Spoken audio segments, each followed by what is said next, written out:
important muses and a plugged-in microphone. Yay, woo. So I didn't get a new one, but it is a new cord. Well, look who it is this morning. It is Charlie Stevenson. Good morning, everybody. Why, good morning to you. And I hope your Monday is going well. It's rather nice and half sunny here. The sun is trying to peek through the clouds, but I've got a nice view of the ocean. Well, today I decided to muse about Richard Chamberlain. He passed away yesterday, I believe, or maybe the day before. It was definitely announced yesterday. He was 90, nearly 91, a long life. Apparently had a stroke, perfectly natural causes. I would hope to be able to live a life such as he did. Rather nice career, 90 years old, all that jazz. Now, I first became familiar with Richard Chamberlain back in the day when he was on Shogun. Now, when Shogun was on, it was 1980. And everyone was like, Shogun, Shogun. And I watched some Shogun a little bit, while the parents were watching. I don't know. I didn't get a thing. I was a kid. I was, 6? So it wasn't something that I understood, but that I was aware of him. And then eventually I did watch the Shogun when I got a bit older, and I'm like, oh my gosh, this is amazing. And even though the new Shogun was very, very good, the one with Richard Chamberlain was also very, very good. And he did so many roles. The Thornbirds was the other one that really made an impression on me. And maybe I'll talk a little bit about the content of the Thornbirds, the publicity and the like, and the way often people talked about the Thornbirds was sensationalizing the romance. But when you actually watch the miniseries, the conclusion of Father Ralph's story is not really something to be admired necessarily. So we're going to talk maybe a little bit about that, but definitely an amazing performance by him in that. I loved him as the Count of Monte Cristo. I'll tell you why I really like the version of him in the Count of Monte Cristo. Because it is the only one that gives the proper ending. Okay? All other versions have him and Mercedes like, we've found each other. Let's be with each other forever. But no. That is not the way it is in the book. The way it is in the book, in the original story, which is very logical, is that they cannot be together. That what he has become by being Monsieur Le Revenge and the things that he did, and they just moved on too much, and he was not a good person, and her husband and her son, all of these things, and so they parted ways. Well, didn't even reunite. It's like, you don't know who you are, goodbye. So that version is really, really good, and of course he does a great job. Count of Monte Cristo is one of my favorite books. So, yay. He's also known for being in the Three Musketeers movies, which is a very, very good adaptation, an insane adaptation. They did a lot of their own stunts, and a lot of people got hurt. Oliver, not Oliver, whatever his name is, the guy that was in Oliver, he played Bill Sykes. Oliver Reed, I believe. He got stabbed in the neck during it, and it had Christopher Lee was in the cast, and Michael York, Richard Chamberlain, insane cast. Faye Dunaway. So if you've never seen that, I would highly, highly recommend it. And excellent sword scenes, etc. It is a Man of Manetheren. I can pronounce it right now because I've kind of really gotten into these things in the Wheel of Time. Thank you for being here. Agreed. Book ending is so much better. Love the Count of Monte Cristo. Should be a required read. Darn right. Yes. Yes, the book ending is so much better. Yes. Well, it goes along with the theme. That he went ahead and did what he did, but he paid the cost. Revenge doesn't pay off. Revenge changes you. You cannot go down that dark path and not expect it to rub off. Yes, should definitely be a required read. I love it so much. Yes. So, yes, highly recommend. 2 thumbs up. And thank you for being here. I am in the 5th book of The Wheel of Time, so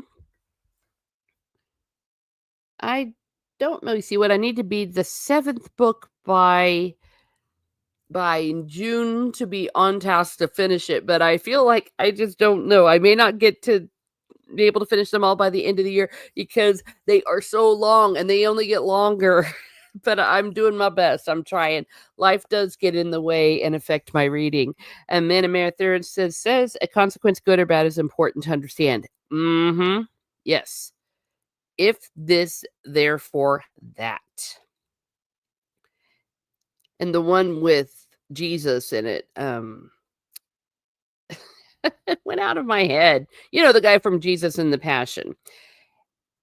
Even worse that he's really the father of the son and all that. It's like, really? Oh, that is so stupid. And of course, they get to live happily ever after as a family. No. Jim Caviezel. There it is. Name came back into my head. Yes. So if you haven't watched the Richard Chamberlain version of this book, The Count of Monte Cristo, do so and do so now. They leave out that Count of Monte Cristo runs off with the a girl that he had met. I think that the one that he had bought, yes, he had bought out of slavery, that they become lovers and just kind of wander the world. I understand, though, why some movie adaptations, including this Richard Chamberlain one, do not want to go there, because that's a little bit problematic and, well, better to read something like that than to see it in an adaptation, because it's a problem and maybe not what people would want to see, especially for a modern audience. You see, that's where I don't care if they do things for a modern audience, because sometimes, yeah, it's just better to just leave it out, not change the whole story, but maybe leave out a few things that might make people go, that's a little off. Well, look at this. It's Man and Manatharan. He has given a super chat of $2. Thank you so much. Fires of Heaven, so good, making great progress. Yes, well, thank you. I'm keeping at it. I'm doing the best that I can. I'm loving it. Wheel of Time is so good. Everyone needs to read the books. Of course, do not watch the garbage TV show.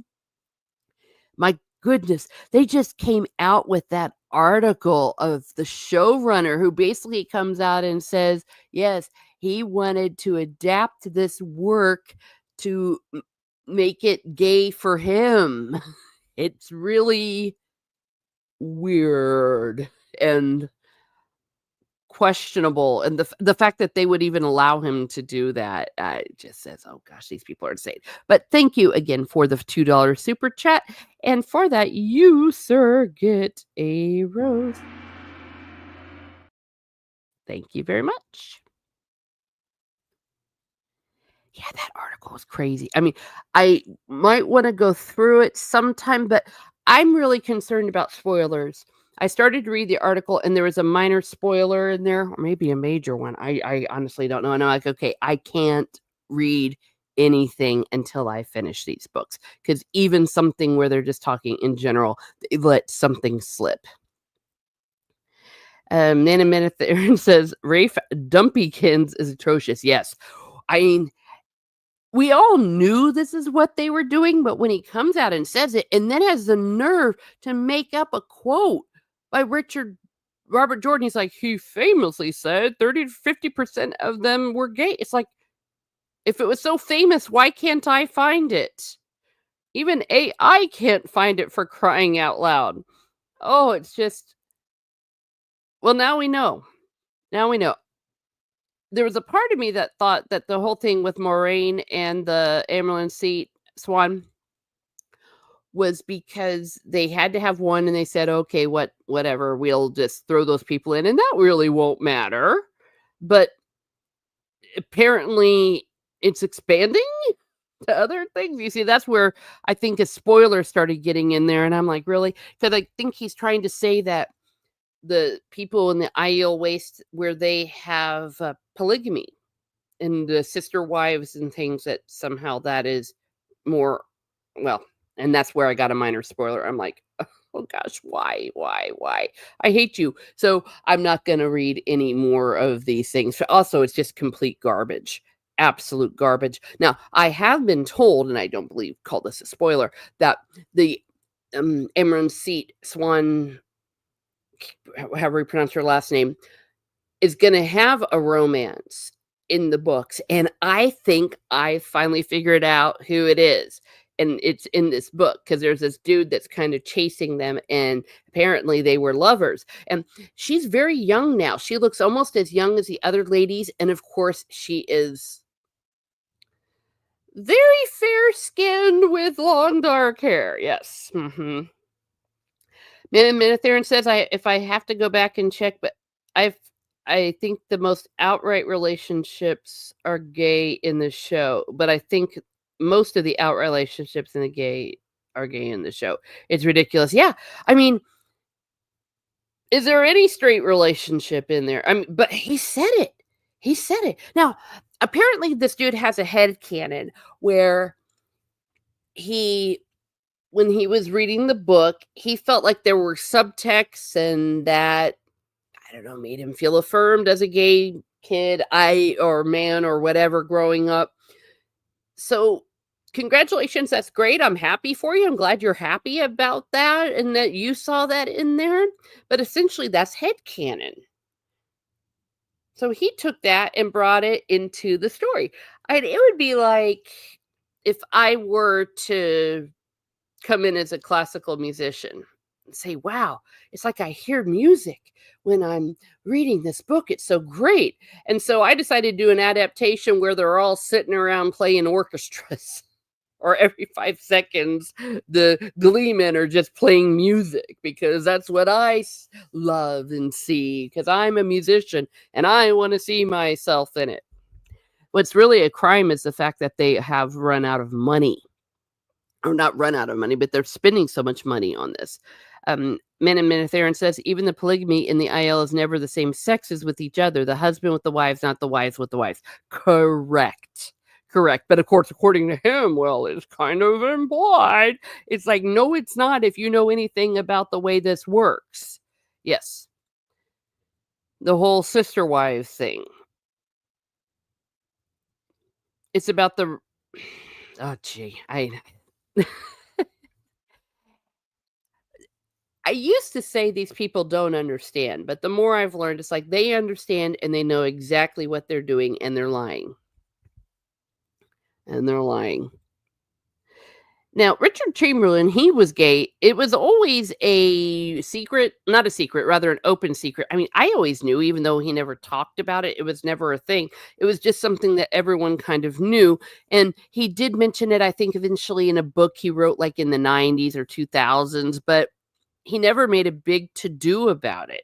I mean, imagine if they'd said, well, we all know Richard Chamberlain is gay. So when we do Shogun, let's make it all about being gay or the Thornbirds being gay or whatever that I went to see myself in it. No, he just got on with his life and that he just happened to be gay. He was in a long-term relationship. It's a thing. So what? This narcissism is just where everyone has to see themselves in everything is just ridiculous. When you are an artist, especially if you're adapting someone else's art, you need to be true to the art. Like, here's an example too for me with the classical music. I got a piece of Mozart I'm conducting. I want to see myself in it, so I'm going to change the notes. Everyone would boo me off the stage, the whole orchestra off the stage. It's like, no, we came to hear eine kleine Nachtmusik. We did not come to hear you change the notes. My goodness, I think that's a good analogy. I'm going to use it. Maybe I'll make it into a short. But that's exactly what they're doing. That's exactly what they're doing when they go in and change it. Or, hey, we're going to do the music of John Williams, and Darth Vader's theme comes on, and everyone's getting ready to hear that, da da, da, da, da, da, da. And instead, they hear, well, they hear eine kleine Nachtmusik, or they hear something completely different, a completely different piece of music. Or instead, I turn around and start singing O mia Babino Caro, or I start to just play a completely different piece, or I start in with the quarter note. I think it's quarter. Yeah, I would have to see it because I think it's in cut time, but that doesn't matter. I just start playing something completely different. I'm saying, well, this is how I see Darth Vader's theme, and I'm still using minor thirds. I'm using minor thirds. So what's your problem? Gosh, this is my interpretation. All right. I went on a rant. Adia Outlaw is here. Hello, hello. Thank you for being here. Good morning, Miss Martin Music Salute. Thanks for hosting. Well, thank you for being here, DJ Play Nice. Everyone say hello. Einen kleinen Nacht Music Nice. Yeah, and that's what I'm saying is what they're doing with these adaptations. It's as though people are coming to hear this music, and instead you just play some schlop that you just kind of write. It might have like a few of the notes, but then you just go into something that you wrote. Now, I promise you, anything I will ever write will suck in comparison with what Mozart wrote. But I tell people, well, this is how I see Eine kleine Nachtmusik. So there, this is my presentation. I saw myself in it. You would, again, boo me off the stage. It's the same thing that they're doing with these adaptations. It's absurd. And we're also remembering Richard Chamberlain, and I was remembering him in context of he never made a big fuss about his private life. He played many roles. He played straight roles for the most of his career, if not all of his career. He was a romantic lead, and he would not have been able to play the roles that he played if he'd have been, no, I'm gay and I'm only gay and I'll only ever be gay. Now, it is true that he was living in a time where the being in the closet was a thing, which might have also affected the reasons, but he would not have been in Shogun, for example, if we'd have used modern mentality. Another thing that I like about Richard Chamberlain, he did a lot of theater. I actually saw him in theater. He was in a production of The Sound of Music as Captain Von Trapp. It was on tour, and I saw him in person. And of course, we were all cheering when he came out the first time for his first appearance. And of course, during the curtain call, felt a little bad for the lady that played Maria, because who cared about Maria? It was Richard freaking Chamberlain up there. It's Snortapoopa Scoober. We love our animals here at Miss Martin Muses. Oh yeah, this is another example. Hey, we've got a polar bear. Come see a polar bear. And so everyone's like, oh my gosh, I'm coming to see a polar bear. And instead I bring out a cute little chihuahua. And everyone's like, that's not a polar bear. You said we were going to see a polar bear. And I'm like, but I like chihuahuas. And I wanted you to see my interpretation of a chihuahua. I mean, a chihuahua has 4 legs. So does a polar bear. This is how I see the polar bear. And everyone's like, screw you. We came to see the polar bear. R.I.P. Aramis. Is that a role he played? I'm going to sound ignorant. Everyone Google. Yeah. He was in so many things. I mean, he was in Dr. Kildare.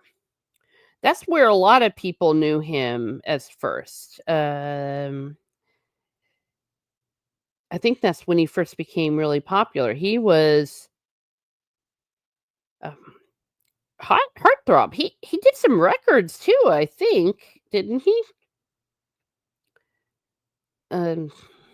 So help me in the chat here if I don't want to sound like an idiot. DJ Play Nice says there is a line in one of the early episodes of Shogun where Pilot Blackthorn says, "Do you take me?" Oh, yes, I remember. I'm not going to say like that out loud, but yes, didn't get the irony back then. Well, here's the thing about that line. It was accurate to the time that it was being portrayed as. And we're talking about the 1600s. You know, I haven't finished the new Shogun. I started it and something happened. Did they keep that line in the modern version? That's what someone in the 1600s would say. Yeah, because what happened was they asked him, "Hey, do you want a girl?" And he's like, "Girl, no, no, I don't." Because she brought some girls for him to keep him comfort, keep him warm. And she was like, "You must be so tense," when she found out that he hadn't been in bed with on.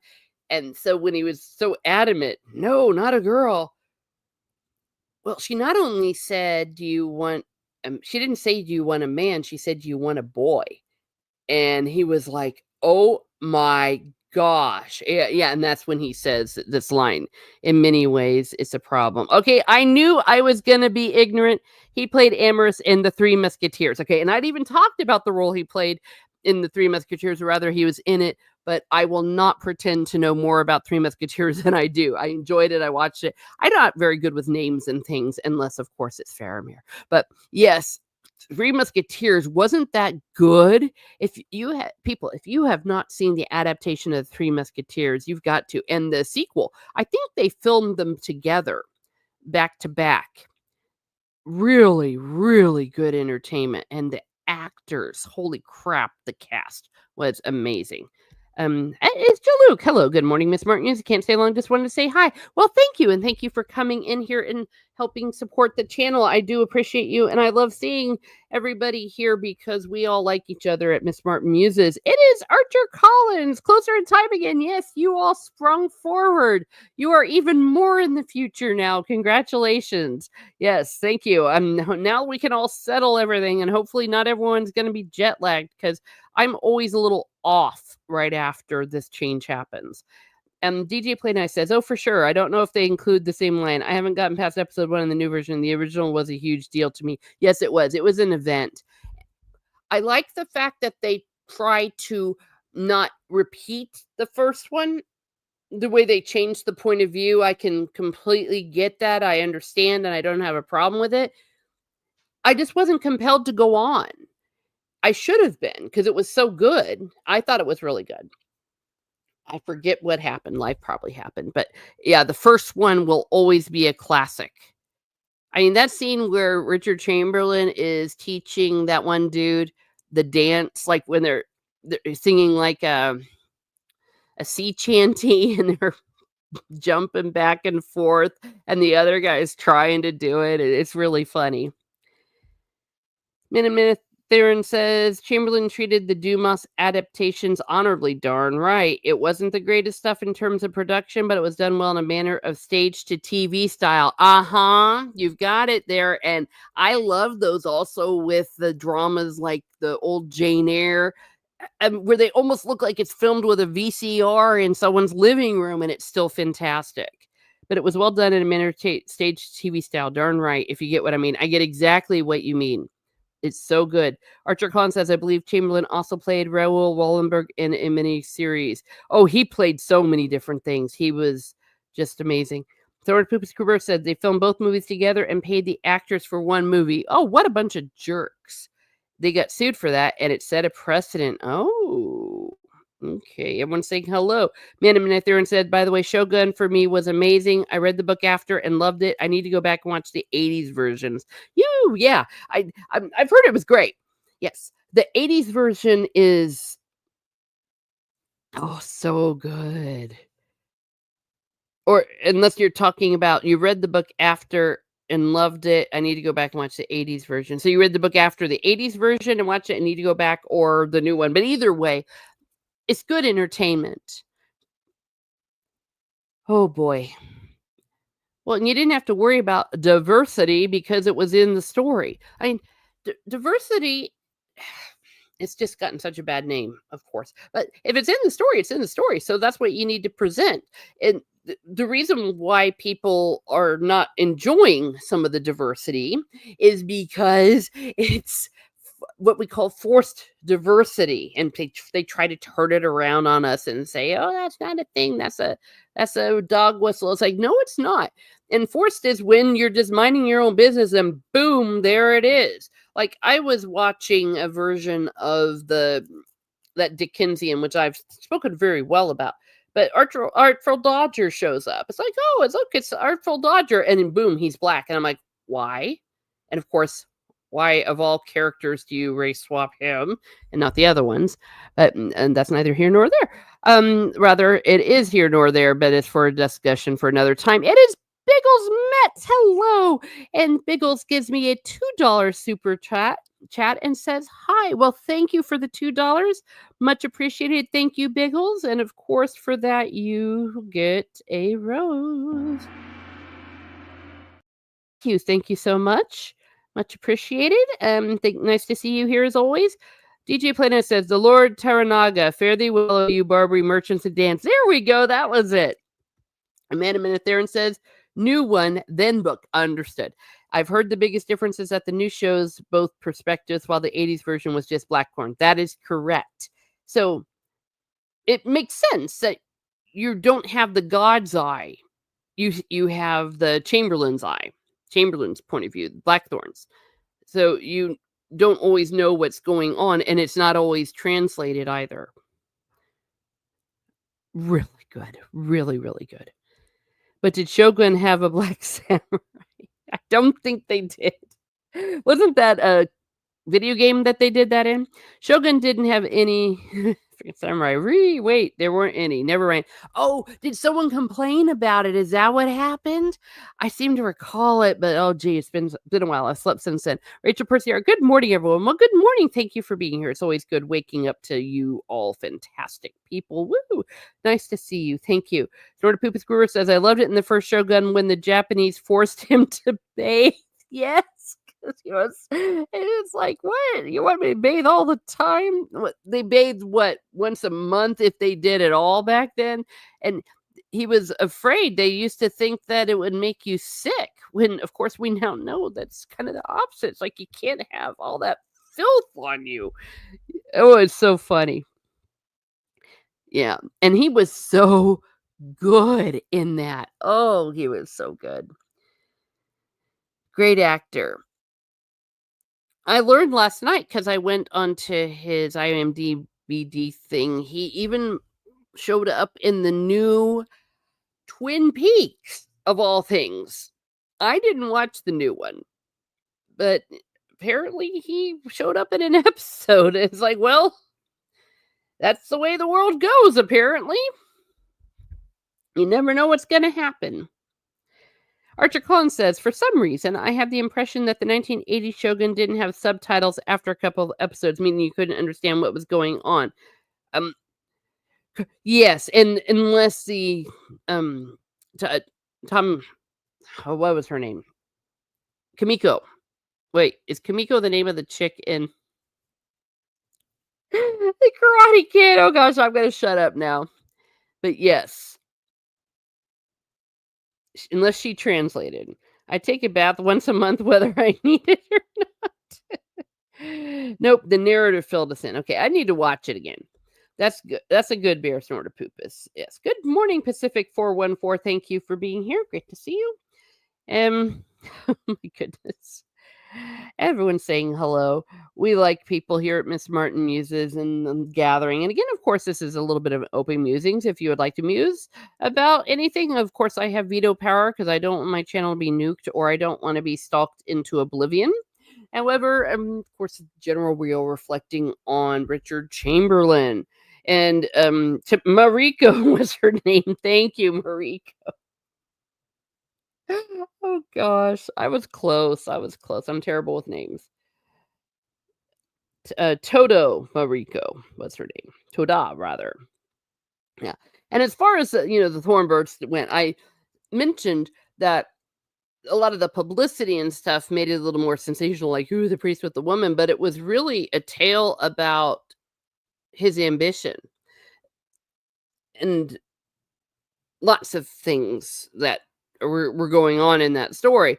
But at the end of his life, he told the woman that he had the affair with, he said, my real crime, if you will, was that I never made a choice. And I'm like, yes, that's when things screw up. It's like, fine, make a choice, but don't try to put your foot into both worlds. he tried to have his cake and eat it too. He said, "I never made a choice." And then he admits to himself, for love, he said, "Half given to you, half given to God."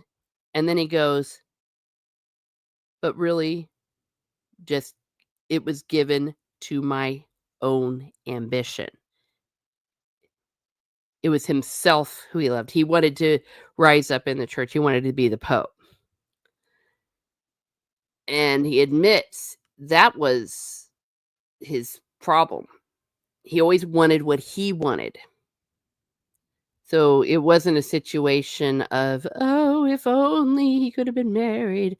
I know lots of women that are married to Roman Catholic priests, and it's not as much fun as people think it is. Trust me. All right, it is Nordporial. I heard about Richard Chamberlain. I'm going to be visiting Osaka Castle where Shogun was shot. Oh my gosh, that's amazing. Amazing. Yes, R.I.P. Well, you better be putting pictures everywhere or else I will find you. Thornbirds is wonderful. Yes, very well acted. Very well acted. Great supporting cast too. I didn't watch the Thornbirds, says DJ Play Nice. I was 12 and it was still yucky. Well, yeah. And it's a very adult tale because it's about the character Fiona, Maggie's mother, about Maggie and the choices that she made in her life and a lot of the things that made her very unhappy, her situations that she was in, her father, her brothers. The whole Father Ralph thing was almost a side story, or rather, he had kind of his story and they had their story, but it wasn't as huge a part of it as you might imagine. Norporeal Lifeform says, "This weekend I just started watching Martin Scorsese's The Saints. I watched the episodes about Joan of Arc and John the Baptist." Woo, yeah. When you're actually watching it, I think that it's very good. It is a great introduction, and I enjoy it. It's pretty well done. As I've said before, it's the panel afterwards that you're like, "Oh, whatever." I don't even watch the panel. The Jesuits were a lot of fun in Shogun. Oh gosh, when in doubt, the Jesuits mess up everything. Not at all a commentary of a certain situation we've been in for a while. All right, I got over the boys' ick feeling early. Yes, girls did. Is Thornbirds a love story? Not really. It's portrayed often as, it was marketed as, but it's really a very good psychological study of what people really want, what people will do for love, and how people who don't love well, what they do to people, generational trauma, all that stuff about selfishness. Archicon married to a Roman Catholic priest. I didn't think that was allowed, or they just not permitted to consummate. No, they're married. You see, that's the thing is, it's again, it's sensationalized. Now it's not normal. It's not the norm, but yeah, especially nowadays, we find a lot of married priests. It's the pastoral provision. And of course, Catholic priests in the other rites are married. Now you cannot be ordained, or you cannot marry after you are ordained, and once your spouse dies, it you cannot remarry. But yeah, no, it's a marriage. Marriage is marriage. It's a sacrament. And it's not all it's cracked up to be. I think everyone thinks, "Ooh, then it'll just be love." I mean, well, look at a lot of people that are married to Protestant pastors. It's not all it's fun and games. It's a hard life. It's a hard life. 10 out of 10 in chat up ratio. Good job, chat. Well, thank you. Woo! No real. I actually enjoyed the panel. Oh, okay. Well, maybe you enjoyed it. That chick annoys me. But that's a whole other story. Well, if you enjoyed it, that's great. That's great. Everyone gets what they get out of things. Didn't Rachel Ward and Brian Brown get married after Thornbirds? Yes, they hooked up, and I think they're still married. Yeah. Girls have cooties. Of course they do. The Jesuits were great in original Shogun. They cut the black ship stuff in the new show. Oh, they did. Oh, for crying out loud. Spoiler, Nordporial. Marriage is difficult, says a man in Manitharan, but because of who it's given from, it provides the real value of it. Darn right. Yeah. And again, I'm not saying, of course, anything against marriage, obviously, but it's not the fun and games a lot of people think that it is. I think the whole wedding porn culture and the romanticism, the idea that it's greener on the other side, uh, it's a vocation, and a lot of sacrifice is required. I like the priest on the panel. He is normal on the panel, but oh my gosh, if you follow his X account, you'll know why nobody likes him. I have no desire to see the new Shogun. Yeah, well, I mean, if you got those memories, that's great. And same thing with me. I mean, I watched it the first few episodes. That's what happened. I think they dropped a few episodes and then you had to wait. And for some reason, I didn't catch back up on it. But I've heard nothing but good things about it. Rachel Percyart says, too many marry just because they want that wedding day and not the service person marriage. I think that's why we have a high level of divorce. Yes, it's not just about love, says Amanda Marathon, which could be argued it could be a secondary deal to it. Yes, yeah. I mean, you got to have love in there, but yeah, it's like any family. I mean, marriage was it's how do I say this? A support structure, if you know what I mean. It was a means of survival. You had to hook up, share resources, etc. For procreation of children, raising up of children.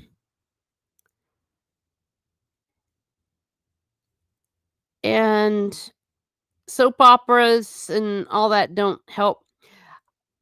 Even things like Jane Eyre. I love Jane Eyre. I love all the Jane Austen ones, but they always end with the marriage. It ends with, oh, we gotta get married. Woo! It doesn't have what happens after. Marriage. Yes, and creating social order. You are correct. Yes. Yes.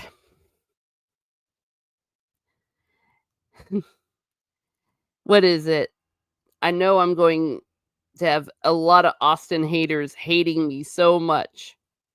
But statistically, the end of a lot of those Jane Austen stories, Pride and Prejudice, Emma, Persuasion, the likelihood of a year later, the heroine dying in childbirth is very high. And then Mr. Darcy would have to find another wife. Real life is not fun.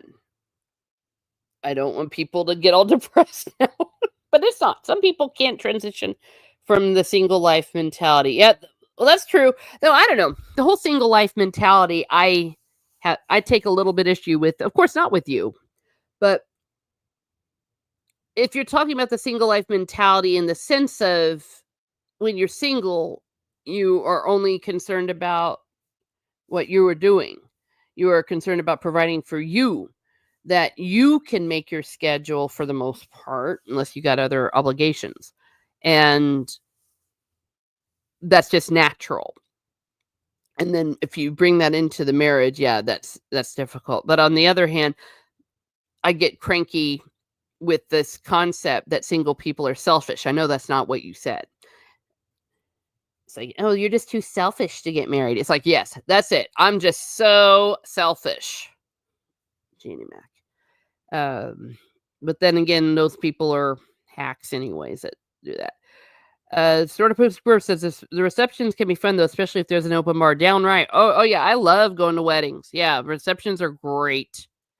People though go over the top. They spend way too much money on weddings. Way too much money. A certain Wheel of Time author is a big Austen fan. Darn right. Yeah, he knew. Oh gosh, everyone loves Jane Austen, or you should love Jane Austen. Yes, Jane Austen's great. Archer Collins says, interesting. There's a line in one of the Miles, I can't pronounce it books, where one character asks why the fairy tales always end when the princess marries the prince. Yeah. And they lived happily ever after until she caught a cold and died of pneumonia 2 weeks later, or he died, and then left her destitute. Diggle says, my single life mentality is not smelling bad when meeting women, so to make sure to smell nice at all times. That's a very good advice, and probably the most practical advice to give single people. Okay. Rachel Percier, they do a disservice in adaptations by cutting out Austen Giving, and Willoughby was miserable the rest of his days, and showing that Mr. Wickham and his wife ended up living apart.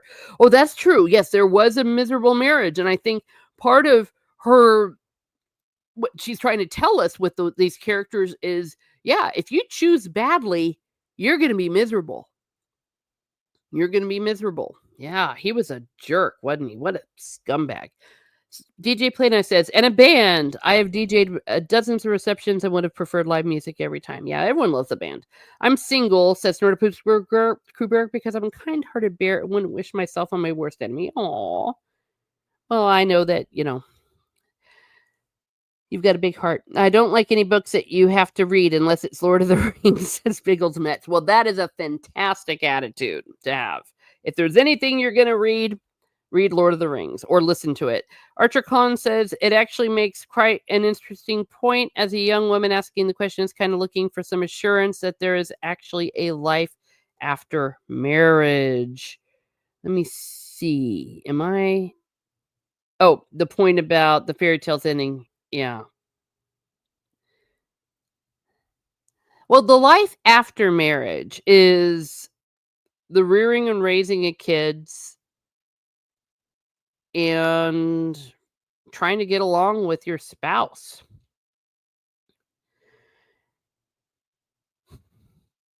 I don't know. I never thought about it till now. So dark. Yeah. And then, Rachel Percy Art. And then he died from an arrow to the knee is usually where I start a story. Hello. Oh, yeah. This is an untapped market, unless I'm completely wrong and someone else has written it. Has anyone written a book about what happened after with Cinderella? That's good. That's not some sort of garbage. I mean, yeah. I guess Once Upon a Time went there. It was so good when it was good.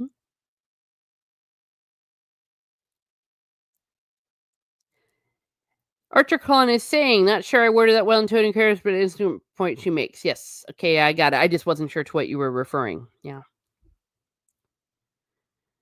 Well, infant mortality rate was so high.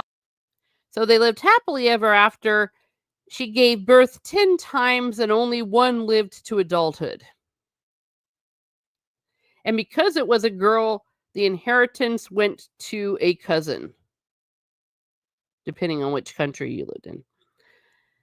Yeah, life for dies, no guarantees. Darn right. I know this is dark, but this is a true story. Everyone, if you don't want to hear a dark story, then go away.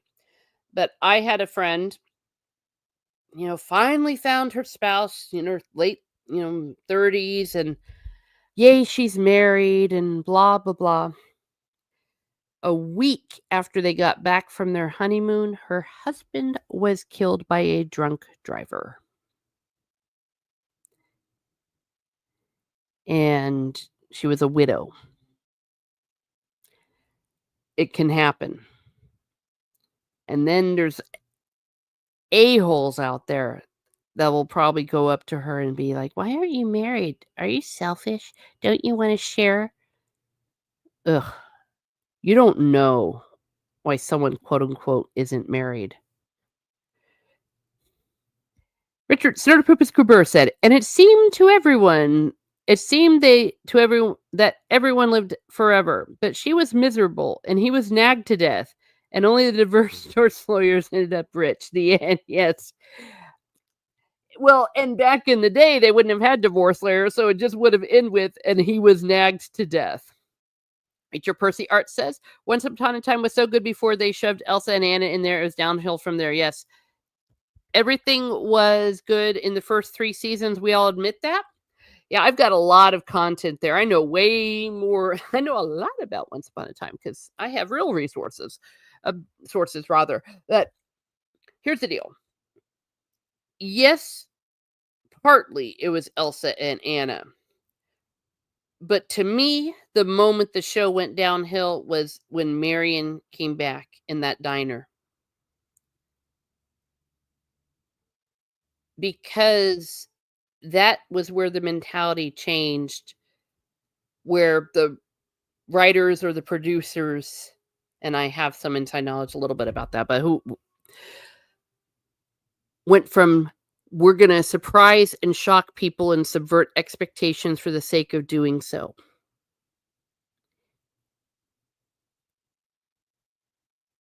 No one would have expected that, and darn right we didn't. Memory Eternal. No Pearl says, haven't seen Once Upon a Time. It was recommended to me a while ago. Yes. This is what I recommend. Watch seasons 1 to 3. Stop at a certain point at the end of season 3. Then skip ahead to the very last episode. The end. The end of season 3 wasn't great, says Biggles Mets. Anna Nelson was better than the end of season 3. Yeah, I mean, it was a good story. Don't get me wrong. I think that they did a good job with it. What they should have done with the whole Frozen thing was they should have done it as a little mini series in between the different seasons. But Disney decided they wanted money, and from there on out, they did stunt live action actors. They were also testing the markets for their live shows, their live movies. They got it they got it right with the Cinderella, half right with Beauty and the Beast, and then downhill from there. But second half of season 4 was bad too. Oh gosh, season 4. Don't give it. Gonna be traumatized. Biggles and I with Steph from My Nerdy Home went through all of these. Just awful. Weirdly enough, says Biggles, I like 7, but Henny and what's her name had no chemistry. Yeah. They tried to force that relationship when what they needed to do is have Henry with Ivy. They had tons of chemistry. I liked the old Henry. Rachel Pritziart says, one of my best friends lost her husband to an aneurysm while they were both sleeping. They'd only been married 3 months. No one is guaranteed a happy ending, and that's the sad part. Yeah. Well, last episode of season 6 would have been the perfect ending. Yes, that is an alternative perfect ending. Archer Collins says, I can sort of see you should get married point of view, but as our gracious hostess points out, there can be many reasons for not finding the right person. Yeah. I mean, of course you should get married. Yeah. Thank you. Wow. I'm glad you're here to tell us these things. Yeah. Tomorrow is promised to no one. Nope. You never know when your ticket is up, so always be ready for when the Grim Reaper comes knocking. People worry about Judgment Day or Jesus coming back. Hey, your Judgment Day could be in an hour. Polar bears have it right, says Dora Poopy Screwbear. The couple mates and then she chases off the male so he can't eat the cubs. Rachel Percy Hart says the best story was Rumpelstiltskin and Bill, in my opinion, but I apparently like tragedy. Absolutely. And that is also where they went wrong. Where they totally threw out the window after season 3 everything that had progressed with them, and just they did their best to destroy it, but we wouldn't let them, and I think they were a little frustrated by that, but that's a whole other different ball game. But yes, they ruined their story. Well, and by getting rid of Balefire, see, that was the whole point of Rumpelstiltskin's story. Again, everything that they set up and everything that was so beautiful went well until the end of the last few minutes of season 3. It was perfect. I mean, really think about it. It was a perfect ending with the whole montage thing. Yeah. Robert Carlyle told us that the um the Skin Deep was the best 42 minutes of television that he'd done. Skin Deep was unbelievable. I think that they didn't expect how good it was going to turn out and how it really shaped everything. As was said, it was when it went from being a good show to a great show. And I should point out that up to that time, of course, because that interview was what, 2012? Was it 2012, 2013? So maybe he's done other television that he thinks is better. You're right, Rachel. It was the strongest one, downright. Snow White might even be worse than the new Snow White, but I will never watch it safe for sure. Yeah. Oh gosh, what a disaster. I just saw that clip of the ending scene where they're all like wearing white polar bear outfits, for lack of a better word. Oh, overstuffed and white and doing jumping jacks. Sort of People's Gruber says the best version of Snow White I ever saw was a version read by the late Victor Borg. I love Victor Borg. What they did to Red Ruby and Mulan was the greatest tragedy. Oh gosh. Oh yeah. They ruined everything. They ruined everything. Is Snow White that bad? The new one, from what I heard, it from the plot and the scenes that I've seen, it is cringe. Disney not understanding their audience. What a shock. Yep. I despise her. Such a trash human being. You're talking about Snow White in Once Upon a Time. In Once Upon a Time, yes. Thank you for yeah. Because of course, a lot of people don't like Zegler. Zegler is having some karma right now. Yes, she is. My goodness. Well, you can't be a jerk and expect people to show up. But they live in such a bubble, they probably don't even know they're being jerks. Archer Collins says, given that they are just wearing all white versions of their normally colorful clothes in the last scene, I wonder if they are actually dead Mary Hoperick style. Oh my goodness. I fizzle while you work. Yeah.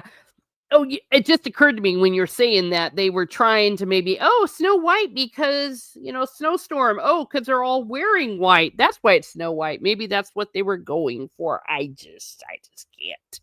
I just can't. And I won't. And that's good. For so many reasons, Disney deserves what they're going to get and what they're getting.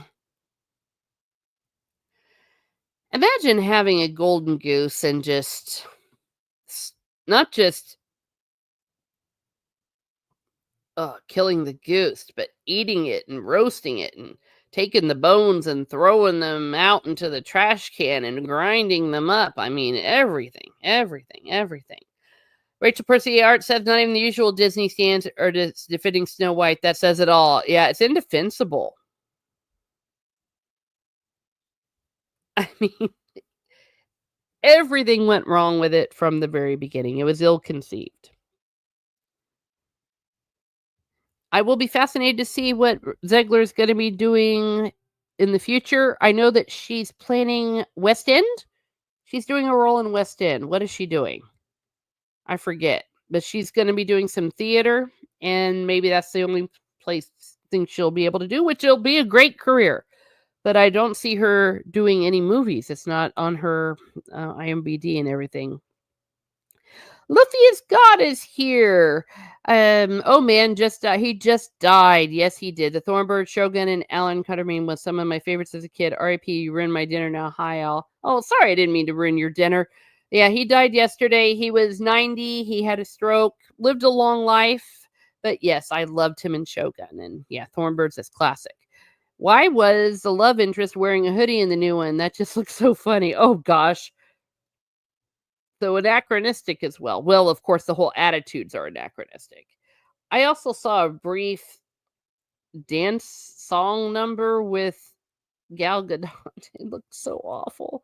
Disney really needs its Disney adults to keep them above water, says Norpoil Life Form. Oh gosh, yeah. Everyone's saying hello, hello, hello. Zegler's future in Hollywood. Barista. Yeah, that's all. Yeah, she's done with Hollywood. You can't afford to invest. And I think they won't double down this time around. They doubled down back in the day, but yeah. Didn't they take out the best song of all in Snow White too?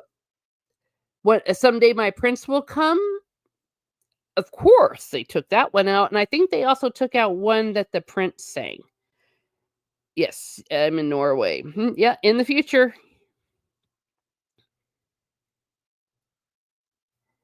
Yeah. Hey, I've got nothing wrong with Someday My Prince Will Come. That's quite all right.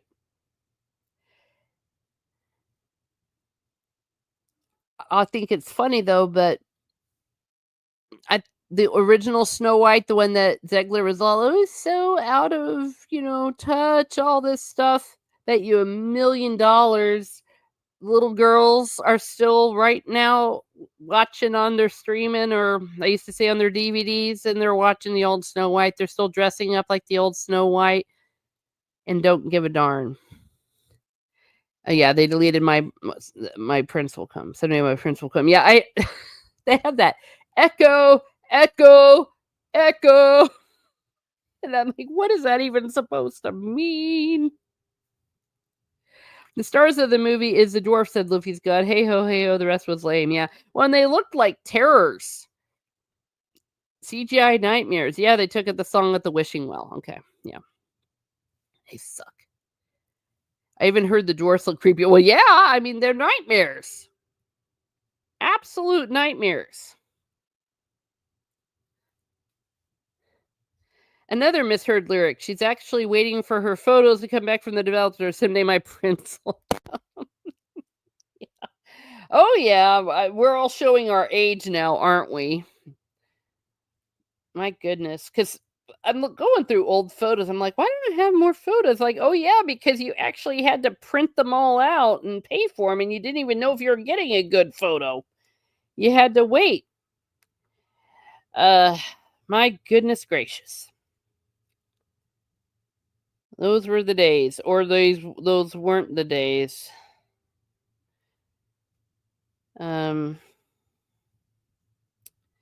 Let's see. Creepy is an understatement, says Rachel Percy. They're nightmares. They're Snow White and the Seven Nightmares. Well, the reshoots, everyone says that you can tell when the original and the reshoots came in. It was like two movies they tried to slop together. I think originally it was going to be those seven bandits, but then everyone kind of went, what the hell was this, when that leaked picture showed up? I mean, they just couldn't win. It was cursed from the beginning, and they deserved it. Yes, they did.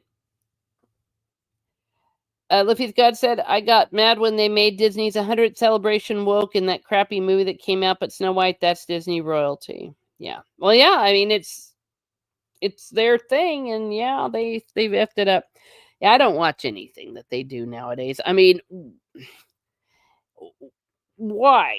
Why keep torturing ourselves thinking it's going to change? It won't change. They'll never change. It's just the way it's going to be. So there. Alrighty. Well, we relived a lot of good things about Richard Chamberlain, and everyone shared, and I think that's awesome because he was a great actor. And I don't know if you were here, Luffy, when I said that I got to see him in theater, which was amazing. So at least I got to see him in person, and he will always be my Anjin.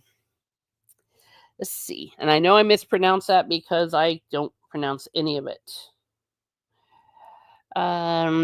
See, Rachel Perciart says, I swear, sort of poopus, I swear they tried to make the prince into Flynn Rider, but couldn't give him personality. Oh, good point. Good point. Well, I'm going to bid you all adieu.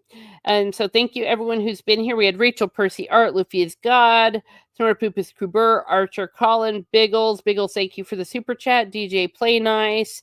And we had the man and Manatherin, and thank you for your super chat there too. We had Norporeal Life Form. Archer, Colin, DJ Play Nice. Let me see if I can get them here. If I missed anyone, it is not intentional. Charlie Stevenson came earlier. I need to watch The House of David too. Yes, I've heard about that. Watch. Someone called him Discount Plan. Oh, it is Mr. Brown Alliance. Why, thank you for popping in and saying hello.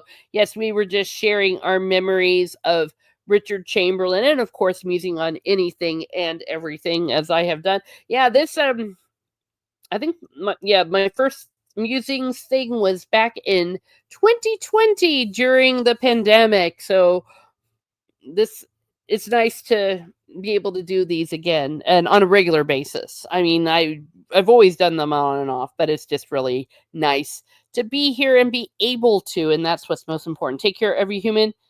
That does top 10 lists. Okay, well, everyone loves a top 10 list. You're upcoming. I'm going to be having Mags on Wednesday. We're going to talk more fashion. We're going to have Know Me Without You about a topic to be discussed. Eventually, the third part of the A Wheel of Time review. I think the next ones aren't going to be as involved, but this one had that very important scene. So stay tuned for part 3. Nomi is coming on. Yes, she is. That should be fun. Yes, Thursday night. I'll keep y'all updated. I'm going to put in the chat. I want y'all to go over to Mrs. Dadman Walking. Give her some love and give her a raid over there. I'll be over there with you. So have a great day, everyone. Have a great day. And be certain to watch something by Richard Chamberlain.